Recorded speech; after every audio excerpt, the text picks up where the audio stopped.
Pitango here. You see the pitango. Ay, may pitango pala sa aking harapan ng aking kwarto. Yan ang kwarto ko doon. Ayan ang pintuan ng sa likod. May pitango pala dito sa likod ng aking kwarto. Ayan.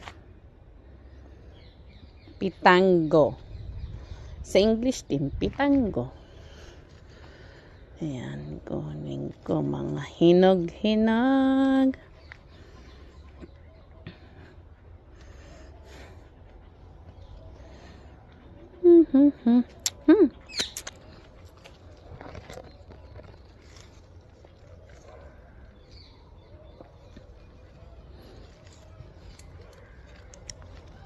Siguro hindi alam ni Amalia na aking asawa ng alaga ko na may pitango dito na nahinog.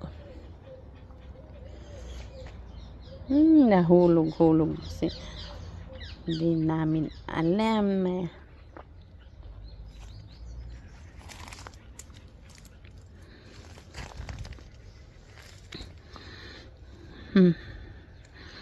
So, yan. Bye.